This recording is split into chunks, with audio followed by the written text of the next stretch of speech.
नमस्कार शिव भक्तों, हर हर महादेव, जय शिव शंभू, जय भोलेनाथ। हम आप लोगों को एक बहुत ही प्यारी सी भोलेनाथ की कथा सुनाने जा रहे हैं। भोलेनाथ अपने भक्त की कैसे सहायता किए। अब कथा पर चलते हैं। बहुत समय पहले की बात है। एक गांव में एक ब्राह्मण और ब्राह्मणी रहते थे। ब्राह्मण जो थे वो भोलेनाथ के भक्त थे, हमेशा भोलेनाथ की पूजा पाठ किया करते थे, लेकिन गरीबता बहुत थी। ये ब्राह्मणी को अच्छा नहीं लगता था, क्योंकि उनके पास खाने पीने की भी दिक्कतें होती थी। ब्राह्मणी डेली जिद करती ब्राह्मण से कि आप कहीं जा कर के कोई नौकरी कर लीजिए, क्योंकि पुराने ज़माने में पूजा पाठ में भी बहुत सारा धन नहीं मिलता था जितना आजकल के ज़माने में मिलता है। तो एक दिन ब्राह्मणी के जिद पर ब्राह्मण घर से निकल पड़े। ब्राह्मणी ने रास्ते के लिए 4 आलू उबाल करके पोटली में बांध दिया। ब्राह्मण चलते चलते एक घने जंगल में पहुंच गए। तब लोग पैदल ही यात्रा करते थे। वहां क्या देखते, एक पीपल का छायादार पेड़ था। ब्राह्मण थक भी गए थे, वहीं पेड़ के पास लेट गए और सो गए। उधर से पार्वती माता और भोलेनाथ गुजर रहे थे। पार्वती माता ने जब ब्राह्मण को देखा तो पार्वती माता भोलेनाथ से बोली, देखिए माँ दयालु होती है। माता बोली कि ये ब्राह्मण तो आपका भक्त है, आप इसकी सहायता क्यों नहीं करते हैं।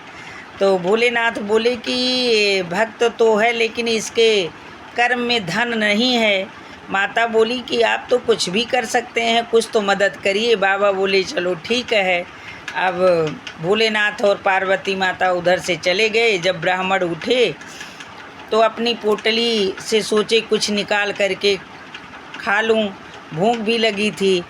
वो जब देखते हैं तो उनकी झोली में जो है आलू की जगह लड्डू बन गए थे। ब्राह्मण पहले तो नहीं समझ पाए, सोचे हो सकता ब्राह्मणी कहीं से लाई हो और रख दी हो। ब्राह्मण 2 लड्डू खाए।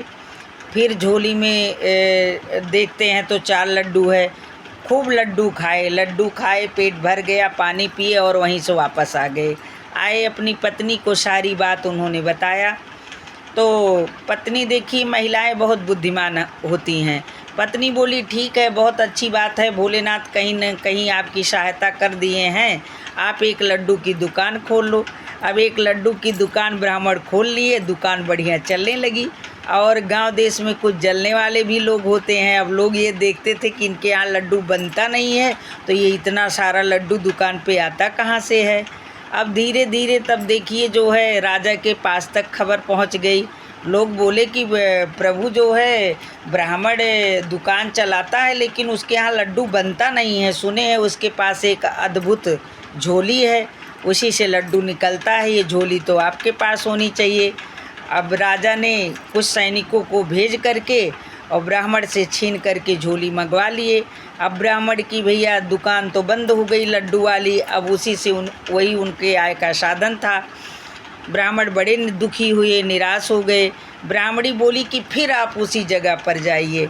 अब ब्राह्मण को फिर वही 4 आलू बांध दी पोटली में और ब्राह्मण फिर उसी जगह पर गए। पीपल का पेड़ आया, थक गए थे, पैदल यात्रा कर रहे थे, बेचारे सो गए। फिर पार्वती माता और भोलेनाथ उधर से गुजरे। माता बोली ये तो वही ब्राह्मण है, आपने इसकी सहायता नहीं की क्या जो है। बाबा बोले किया तो था। तो कहें पार्वती तुम नहीं समझोगी। अब क्या होता है, जब ब्राह्मण सो करके उठे तो क्या देखते हैं कि उनकी झोली में 4 ईंटें आ गई। जब 4 ईंटें आ गई तो ब्राह्मण इसकी समझ ही नहीं पाए ईंटों का महत्व। अब वो फिर वहीं से वापस आ गए। उनकी पत्नी समझ गई कि ईंटें क्यों झोली में आई हैं। उसने कहा तुम संदेशा भेजो राजा के पास कि मैं युद्ध करना चाहता हूँ। ब्राह्मण बोले अरे भाग्यवान, क्या बोलती हो, मैं राजा से कौन सा युद्ध करूँगा, राजा तो मुझे सीधे फांसी पर चढ़वा देंगे। ब्राह्मणी बोली कुछ नहीं, आप जो है संदेशा तो भेजो। पत्नी की बात थी, अच्छा संदेशा ब्राह्मण भेज दिए। राजा असमंजस में पड़ गए कि बताओ एक ब्राह्मण और जो है वो मुझसे क्या लड़ाई करेगा, चलो कुछ सैनिक भेज देता हूँ। जब कुछ सैनिक भेज दिए और झोली ब्राह्मणी जो थी वहीं रख दी। अब उसमें से ईंटें उछल उछल करके ढेर सारी ईंटें जो है मारने लगी। जो सैनिक थे सब भगे, भाग करके राजा के पास पहुँचे। बोले कि राजा, उसके पास एक और अद्भुत झोली है जिसमें से ढेर सारी ईंटें उछल उछल के इतना मार रही हैं कि हम लोगों की तीर तलवार तो हाथे से गिर गई। राजा बोले अच्छा। तो राजा बोले कि चलो मैं खुद चल के देखता हूँ।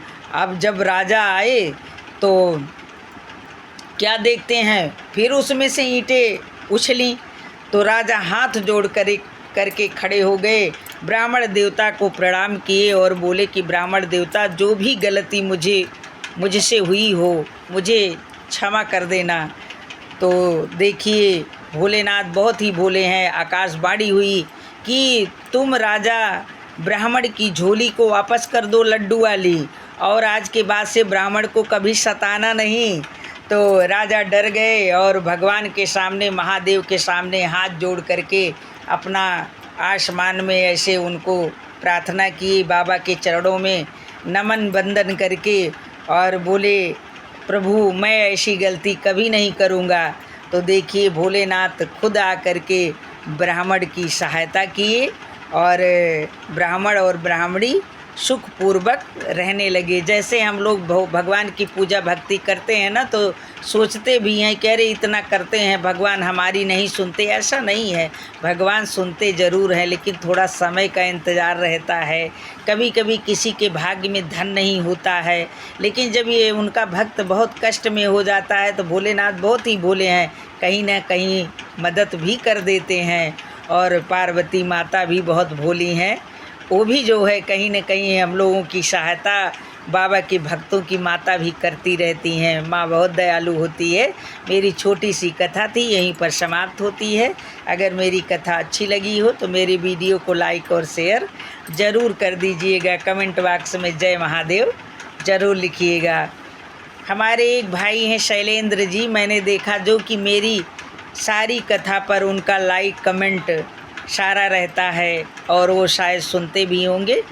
मेरी तरफ से उनको ढेर सारा प्यार दुलार आशीर्वाद। मेरे एक बालचंद भाई हैं, बिंदु जी हैं, ये सब लोग मेरी कथा, मैं आशा करती हूँ आप लोग मेरी कथा को सुने। भोलेनाथ का नाम बोलने से, लिखने से सारे दुख दर्द दूर हो जाते हैं। धन्यवाद।